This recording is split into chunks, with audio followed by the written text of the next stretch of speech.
creaking. That's what it sounds like. Yo, what's up, everybody? It is Wednesday, July 9th. Another beautiful day. There's some weird noise coming from Adam Peak. We don't know what it is. Yeah. So, sorry. Deal with it, I guess, is what Adam's saying. Get used to it. That's right. Love it. Cool, man. All right. So today we're going to do Can We Solve It, which is the show where you ask us questions. And if we can't solve it, then you get a shirt. We'll send you something. Yeah. We'll send you something nice. It's a cool design. Yeah. So we got that. We're going to talk about some packaging news that's going on. We're going to ask each other some questions. There goes Adam. He's out of here. Get that guy out of here. God, so much better with him gone. But and we've got Adam joining us. We've got Cory Connors joining us. Good morning. Good morning, man. So what's up, Cory? How you doing? Big day yesterday. Big announcement about my new job. I know this is what I'm talking about a lot, but it's my main focus right now at Atlantic Packaging and a New Earth project. Couldn't be happier to be a part of that team. Hello? That's awesome. And then we got Adam back with his noise. Hello? What noise? What's happening? I don't know, man. It's crazy.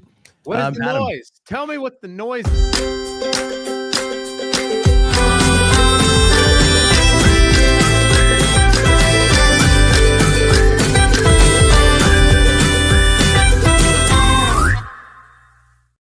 I got everything off. My pants. I got all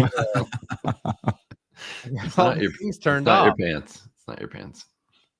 It's not. Yeah, I don't know. It's something. We'll figure it out for the next show. Okay. All right. So we've all sold packaging, and there's always this moment where you're talking to the customer. Customer's like, "Yeah, this quote's a little bit too high. Right? What can we do to eliminate some costing here, right?" And that might be something like sharpen your pencil. They say.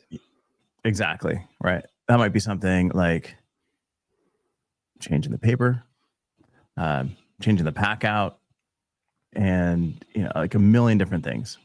There's a million different ways to sharpen that, but it's not like, hey, we're just going to reduce the cost. Right. There's a give and take, right? And then there's always a moment in that conversation where they're like, we need to sharpen the pencil, but we want to add like right. It's like we want to pay less, but we want to do more. Yes. That's not just me, right? Like, you guys get that also? This is very common. Yes. Yeah. Stop. I don't know. I still hear it. I still hear it, Adam. So just jump on in. Maybe it's me. That's not my problem. It must be StreamYard corporate listening in. It's something going on. But it's the man. It is the man. I don't know. But like I'm in the middle of remodeling some parts of my house, and I'm talking to the guy. And as I'm talking to him, I'm like, we got to bring this price down. We got to do this, and this to bring the price down. And then all of a sudden, I just feel it like bubbling up. And I'm like, damn it. Like, I sound like all of my customers. I know I need to bring the price down, but I need to increase this. I need to make this better. And he's like, but also there needs to be a hot tub. Right. Yeah. Right. Sauna. No hot tub, sauna. No, not. But that's, it's funny to do it. It feels stupid to be the one asking for it, since every time customers do it. But it's like, you understand. Right? It's normal for sure. Yeah. You gotta bring your price down, and you gotta get the most you possibly can, and you've got to push, and you can't just be the person that's like, here's the price. Like, all right, perfect. Like, no, we got to get the biggest bang for our buck. Mm-hmm. I have opinions on this, and I think, which I know is surprising if you've listened to the show more than twice. I'm surprised to hear from you about. Yeah. I'm actually I'm not a great negotiator, because I think it's my like natural sales instinct. I'm like, I'll go look for a good deal, but I just want to buy stuff. I just want to sell stuff, and I just want to buy stuff. And I actually think that salespeople who, like, if you're in your regular life, you're just constantly like, trying to like grind somebody down, and you're saying no to all the telemarketers, and you get mad when somebody calls and like texts you. It's like, you're probably, I got to say this, you're probably not good at selling, because your mentality is. Are you answering all the telemarketing calls? I You are answer. good at selling? No, I answer some of them. Like I get text messages. I don't like it. I don't respond to everything, obviously, but it So, doesn't annoy me. Like if somebody shows your up, neighbor said, we want to sell your house. Would you sell your house to so-and-so yeah, mortgage? yeah. I And mean, you're like, oh obviously, yeah, let me text you back. no. I don't text everybody back. But what I'm saying is, like when somebody shows up at my door, I'm courteous to them. I hear them out. Right. I talk with them.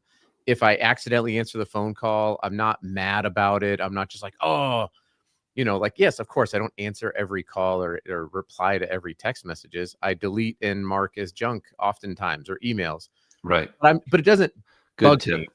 It doesn't bother me. It just, I'm like, they have a job to do. They're doing it. I don't think they're doing it well. I've learned to not do this to other people. But I just think the people that get emotionally mad that other people are trying to sell to them, or are constantly trying to like get the, just grind somebody down to where they're just like, fine, I don't care. Yeah. Right. I don't think that makes a very, very good salesperson. Agreed. Becomes very transactional at that point. Yeah. Because then you bring that energy to your sales calls. Because there's no relationship. Right. Yeah, I disagree. I don't know if anybody's out there that sells packaging, let us know what you think. But if somebody knocks on my door, I open it and I see that it's a human and it's trying to sell me something. Like usually, like here's the one that I get probably every 6 months. A really cute girl will show up at the door, and they'll have like a bag, and like, hey, we're testing everybody's water. Your neighbor said that you should have your water tested. And it's always a cute girl. Your neighbor said, yeah. Because they're like, can we come in and test your water? Right. And it's like, which is weird. And I'm like, yeah. I'm like, no thanks. No problem. Right. And it's like, when you say no, part of being a door-to-door salesperson is 99.9% of people are going to say no. Correct. Right. Now, what is that reaction, and what do you say next to keep the conversation going before they close the door? Right. Which I think I understand, but it's not my job to train you. So it's my job to close my door and go back to my life and my work. Sure. But I would say a lot of really good salespeople have spent time as door-to-door sales because they get so many no's, and they get so many different ways to kind of switch the conversation. Be creative. Yeah. Yeah. Absolutely. Did she put her foot in the door, literally? No, but like what they'll do, like sometimes it's like, oh, okay, my phone's dead. Do you mind if can I just plug in for a couple of minutes? Wow. What are they trying to sell? Well, it seems like a scam. Oh yeah, for sure. Like what they do is they'll come in, they'll fill your water bottle, their water bottle up, they'll put it in their bag, and then they walk out. And then they get all your information, and they'll be like, hey, we tested your water. My water is no different than my neighbor's water, right? And she's not collecting water from all of my neighbors to have, 40 pounds of water in her backpack. Like she's got one bottle that she just uses and then dumps out outside and then fills up with the next person. But it's all to collect data. Right. But it's crazy. I don't fault you. I think it makes you better. I don't think it makes you a better salesperson to open the door and have a conversation with them. No. I'm not. I'm talking about like the after effect. Like if someone's just like, oh, I'm so annoyed that these people keep coming to my door. Like that's the energy that you bring to your own sales call. Right. If you don't answer the door, that's fine. I don't answer the door. I don't. Sometimes I'm like, listen, I know that you have a hard job. I know that but like, I already have solar on my house. You could have seen that when you walked by. And so I don't need more solar. And they're like, okay. And I'm like, so I hope you stay safe. Like, so why would you waste my time? Right. Yeah. Like that's the kind of thing. But like, I'm not upset that they are trying to do a job. That's what I'm trying to talk about. Ignore the call. Don't answer the email, whatever, but don't be mad that people are doing it. And that's the thing I think that makes for a bad salesperson is the after the situation, right? If you were just like going to your wife and just like, you wouldn't believe these water people who come here and they're the worst people. Salespeople are the worst. And you have to get on the phone and try to sell somebody a giant pillow bag. It's going to be tough. That's all I'm trying to say. That's all we sell here. It's So- giant pillow bags. Yeah. I don't know if you're. So what would you say makes a good salesperson? A good packaging salesperson, right? So if you're listening, you're a packaging salesperson. Adams and Cory are about to tell you if you're good or not. I can answer this. Please. Let's hear it. Be a better listener than talker, and be more focused on what the people are saying. Be there to solve their problems and not just sell. I've been on thousands of sales calls in my life and mentored hundreds of young salespeople. And the number one problem that young salespeople do, or even older salespeople do, is they talk too much and they don't listen to the customer, what the customer is really asking for. And it's so frustrating. You can watch the customer get frustrated that this person isn't listening to me. If they would just shut up, I would tell them what I want, and it would they could solve my packaging problems and help us genuinely. I have no idea what Cory just said because I wasn't paying attention. But what I would say is talk until. No, I'm just kidding. I love that. That's Talk until you can't talk anymore. talk until they finally just say, "Fine, I'll send you an order." Here's the business. That's the best way. No, I think along with that, this is the hardest thing is like that I had to learn, which is like disconnect from the outcome. So there's a sales trainer named Josh Brown, or Josh Braun rather, who says this all the time, right? Disconnect from the outcome, which means your job is to make a call. That's it. If they hang up on you, if they your job isn't to sell something right then. That's the outcome, right? You have to be disconnected from that. Just do the job. So show up with some questions. That's your job. Ask some questions, listen to the answers, write down the answers. And when you can stay sort of disconnected from like whether I get a sale or not, then you can really enter into that place of like, I'm here to ask questions and see if we're a good fit, and be totally willing to, and do this often, recommend your competitors. Right. Because you're not the best person, and For you will for everything, and you will get a tremendous amount of relational equity with that person if you not only do it, but then you don't leverage it for something later. If you literally are just like, here's a gift, you actually want to go talk to this company over here, and here's a contact person, they're really going to help you out. You got my information. If for some reason they don't, we're like a B- in this area, they're an A+. And if you can do that and then walk away, I think it's a tremendously powerful position for any sales rep. And it will come back to you in spades. Yeah. Yeah, it'll come back in some way, because you're only out there looking for the best interest of other people. And so if you are the one, now you're like, hey, I think we're the best for you, and here are the reasons why. Right. Yeah. You can confidently provide them with the services they're looking for. Right. Yeah. Yeah. If you're trying to force something to happen, it's going to be bad. Hey, Brandon. What's up, Brandon? Gomez. All right. Before we get to can you solve it? This conversation is actually pretty interesting. Usually they're not. I know. I was thinking the same thing. So when you're having so as a salesperson, when you jump on a call, when you go meet a customer, and I know, I know what the answer is here, but like, what's the appropriate amount of small talk, right? Because like, you've had like salespeople come in, and it's like, all right, like let's get down, I got it. I had a good weekend. Let's get down to business. Right. That's a difficult question. And it depends is the answer, because some people love that part of the sales cycle. They love to chit chat. They want to talk about the 49ers, or they want to talk about their weekend with their kids, or how they caught a big fish, or whatever the case is. And I enjoy that part of it. I think that makes you a good salesperson, being able to actually truly enjoy talking to people and learning from them about their lives. But you also need to be able to know when they're like, oh, geez, man, get to the point. Yeah. It's there was a a thing that I learned early on in sales training by this sales trainer he was passed away, but his name's David Sandler, and he talks about this thing called diffusing the bomb.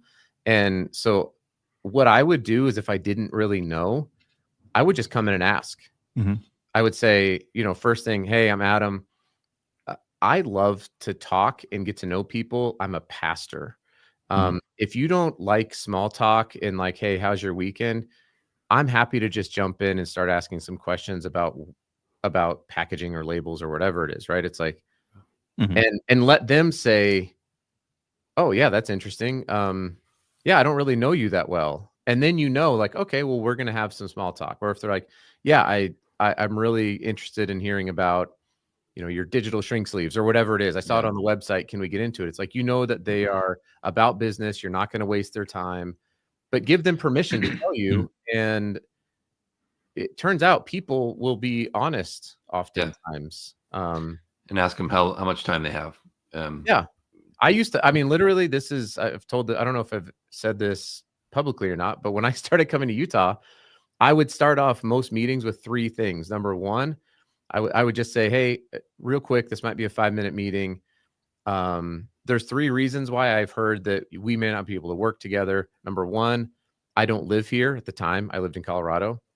Some people like having a local rep. Totally get it. Number 2, we don't have a printing facility here. I understand lots of people want to go on press checks. And number 3, I think this is the most ridiculous one, but this is just what I was told when I started calling on Utah. I'm not part of the church. And everybody would laugh. Like, what does that have to do with it? And I'd say, I know, I think it's silly. It's important to some people, right? And maybe it's important to you. And I just said, if one of those 3 is going to be important, I will leave. And you can get, because I don't live, these things are all true. Yeah. And only one time someone said, we only really like to work with local printers. I appreciate it. And I left and I didn't call them again because I already knew what they valued. Just be upfront with people, be honest, shoot them straight, and you'll get honesty back. But if you're trying to lie and connive and deceive them, then you're probably going to get that same energy back.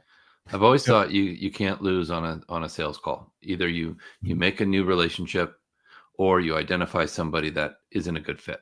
Yeah. You win or you learn. Yeah. If that's your mindset, every day is a good day. So you don't have to use your AK. That's right. Well, so when you could. All right. So when you guys use Uber, you guys both use Uber. Yeah. I assume. What is this? Hip with the kids. Yeah. It's a car service. When you get your ride scheduled on Uber and it says your preference, no conversation, do you ever hit those? Yes. You do? I always feel guilty. Like I see that little progress bar kind of scrolling in terms of like the limit that I have to push the button, and I'm like, and I don't, because I feel like I don't always have no conversation, but if I'm exhausted or if I'm like going to be on a call, I'll just put that on there because I want them to know. Yeah. See, I always feel bad. I was like, oh, they're going to want to talk to me. they're going to know who you are. Yeah. I do click the yes pants. That's all right. It's an important toggle it's switch. It's important that they know that I'm going to be clothed. I just have to be aware of that. Yeah. All right. Hey, one day I'll tell you the story about how I was an Uber driver for like 4 weeks. It was awesome. I love that. Yeah. All right, man. So let's get to the show. If you guys are watching, if anybody's watching, we haven't done the show yet. No, we haven't done the show. Let's get started. Can't wait. Is there still a noise in the background? 20 minutes later. If there's no, if nobody's got a question to challenge us. Oh yeah. So let's get to it.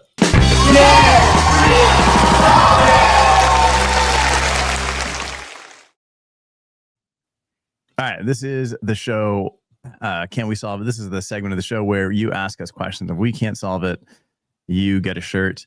Today's contestants are Adam Peak, Cory Connors, and Evelio Montes, as always. We got a question here from a friend of the show, Chris Olson. All right. Hey, Chris. Good morning. What packaging innovations or trends do you think influence packaging sales? Great question. Adam, What packaging innovations or trends?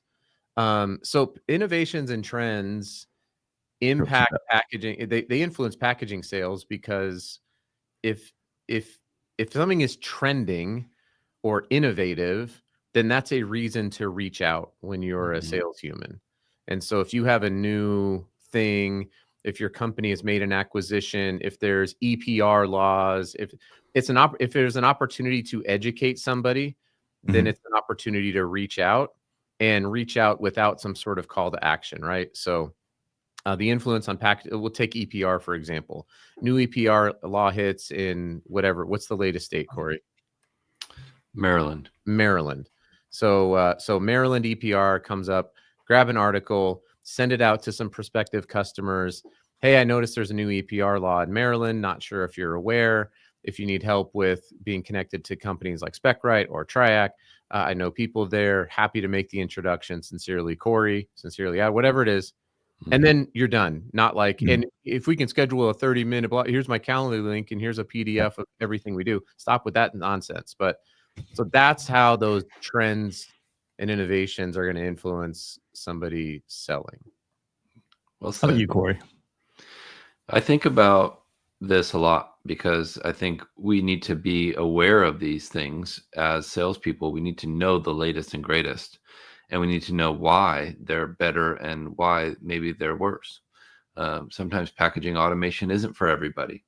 I've made calls with the intention of talking about automation, and then you go into the call and they're not ready for that yet. They haven't scaled to that point yet, so you need to pivot.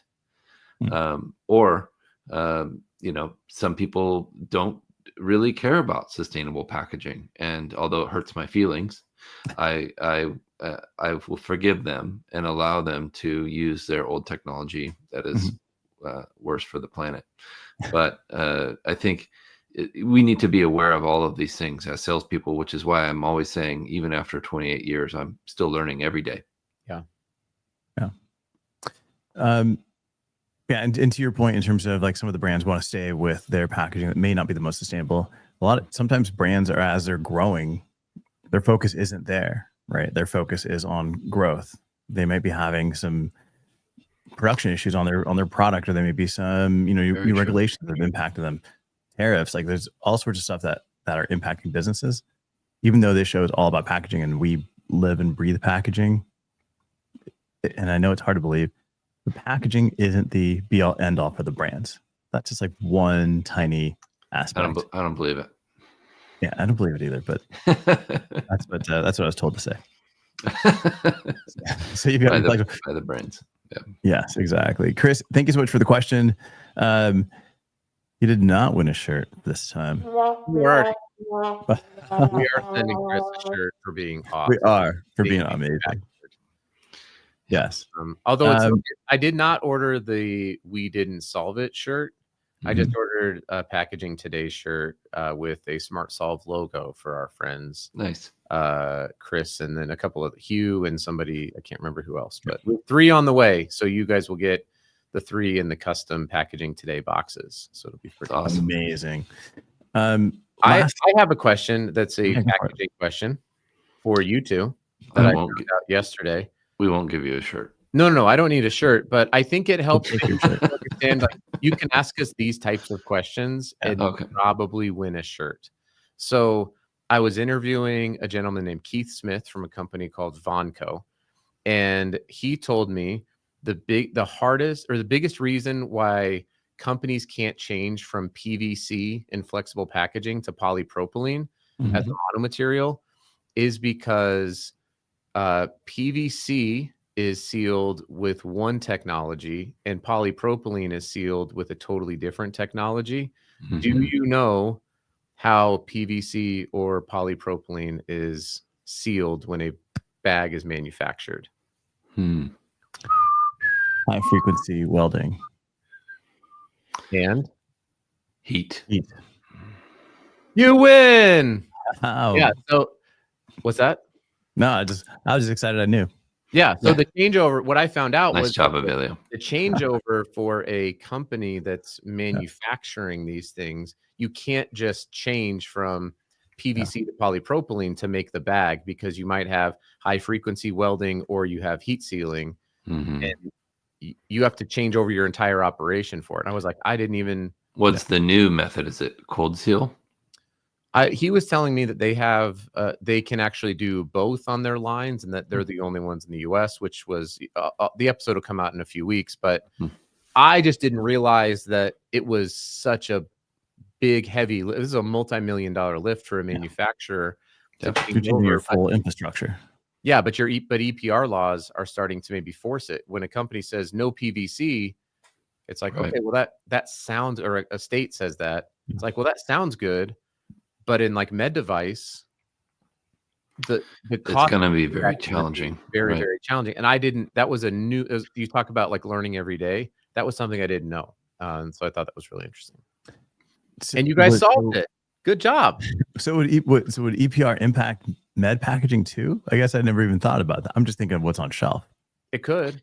I think there's a lot of clauses in those EPR laws that relate to medical packaging because it's so specific, and because you can't screw it up, and because it will literally affect lives if we make a mistake there. Yeah, like we talked about, like the transportation of blood. And he's like, if it goes from 42 days to 39 days, that is devastating for a lot of people. And it was a really fascinating conversation. And I don't know of any EPR laws yet that are mandating it for, hospitals and medical clinics, but there's a tremendous amount of waste that happens. Everything is single use. Right. Understandably so. I don't want to know that the ice pick the dentist is about to put in my teeth has been, I want to know that it's been sterilized fully and repackaged, and and that the repackaging hasn't been reused. It's like, I want fresh packaging every time. Yeah. I don't want somebody else's nastiness in my mouth. Makes sense.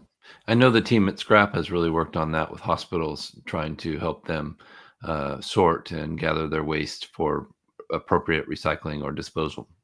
Cool. Yeah. Just last thing on medical packaging. I don't do medical packaging, but the conversation I did have with a brand that wanted to work on some new medical packaging was, they're like you realize that for if a doctor goes in, if a patient goes in to get knee replacement, and the doctor goes into their storage section to pull the proper knee, if they pull out a left knee and you've got your right knee to be replaced, and they open that pack, as the patient, you're responsible to pay for that wrongly opened pack of the other knee. And we're trying to solve to make sure that the packaging is clearly labeled for the particular product that it is, so that we can reduce those errors, so that the patients don't have to pay more. Amazing. I was like, that is insane. That's why Adam has 2 left feet. Right. It's obvious. And with that, we are at